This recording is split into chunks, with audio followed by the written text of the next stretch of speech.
कश्मीर के जंगलों में लीला अपनी बच्ची टीटू चिड़िया के साथ रहा करती थी। लीला चिड़िया का पेड़ पर एक छोटा सा घोंसला था जिसमें वह रहा करती थी। तभी एक दिन लीला अपनी बेटी टीटू चिड़िया से कहती है, टीटू बेटी, मैं जंगल में जा रही हूँ दाना लेने, तुम यहीं पे रहना, कहीं जाना मत। जंगल में बारिश आने वाला है, इसीलिए मैं जल्द ही दाना लेकर आ जाऊंगी। ठीक है माँ, मैं यहीं पे रहूंगी, कहीं नहीं जाऊंगी, पर आप जल्द ही आ जाना। इतना कहकर लीला चिड़िया जंगल में दाना लेने चली जाती है और टीटू अपने घोंसले में बैठी होती है। दाना के चक्कर में लीला जंगल से काफी दूर चली जाती है। इधर जंगल में काफी तेज तूफान आता है जिसमें वह घोंसला नीचे गिर जाता है और उसी के साथ टीटू भी नीचे गिर जाती है और जोर जोर से रोती है। माँ, कहाँ हो माँ, जल्दी से आओ ना। दोस्तों, आप मेरे वीडियो देखते हैं पर आप लोग मेरे चैनल को लाइक सब्सक्राइब नहीं करते हैं, तो प्लीज दोस्तों मेरे चैनल को लाइक सब्सक्राइब जरूर से कीजिए। इस तरह से टीटू फूट फूट कर रोती है। तभी उधर से चील गुजर रहा था तो वह टीटू से कहता है, अरे बेटी, तुम यहाँ पर अकेली हो? चलो तुम मेरे साथ मेरे घर चलो। देखो बारिश भी हो रहा है, अगर तुम बारिश में भीगोगी तो बीमार पड़ सकती हो। चलो मेरे साथ। नहीं अंकल जी, मेरी माँ ने कहा है कि कहीं पे जाना मत, मैं जल्द ही भोजन लेकर आऊंगी। अगर मैं उन्हें नहीं मिली तो वह बहुत ही चिंतित हो जाएंगी। अरे कोई बात नहीं बेटी, जब बारिश बंद हो जाएगी तो फिर से मैं तुम्हें यहाँ पर लेकर आ जाऊंगा। इस तरह से चील टीटू को अपने साथ ले जाना चाहता था, परंतु टीटू चिड़िया उसके साथ जाने से मना कर देते हैं।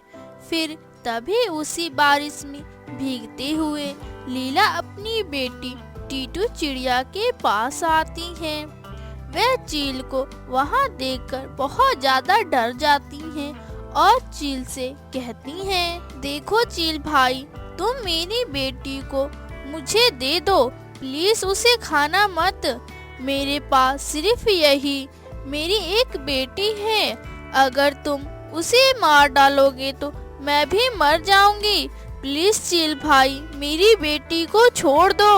अरे चिड़िया, तुम चिंता मत करो, मैं तुम्हारे बेटी को नहीं खाऊंगा। मैं एक शाकाहारी चील हूँ, मेरे भी दो छोटे छोटे बच्चे हैं, मुझे भी इस दर्द का एहसास है। मैं तो सिर्फ इस बारिश में तुम्हारी बेटी का मदद कर रहा था। ये लो अपनी बेटी को।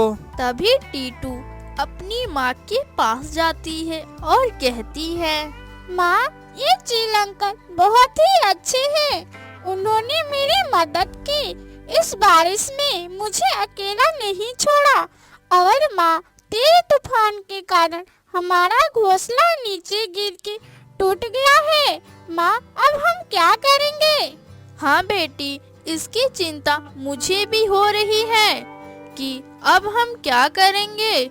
चलो कोई बात नहीं, चलें हम कहीं से खरपतवार लेकर आते हैं नया घोंसला बनाने के लिए। तभी चील बोलता है, अरे चिड़िया, क्यों नहीं तुम मिट्टी का घर बना लो, इससे कोई भी बारिश और तूफान का डर भी नहीं रहेगा, जैसे चाहो वैसे रह सकती हो तुम। हाँ चील भाई, आपका कहना तो बिल्कुल ठीक है, पर मुझे मिट्टी का घर बनाना नहीं आता है। चिड़िया, कोई बात नहीं, मैं तुम्हारा मिट्टी का घर बना दूंगा, क्योंकि मैं अपना घर भी मिट्टी का ही बनाया हूँ, जिसमें हम सब रहते हैं। किसी भी प्रकार के बारिश और तूफान आए, हम आराम से उस घर में रहते हैं।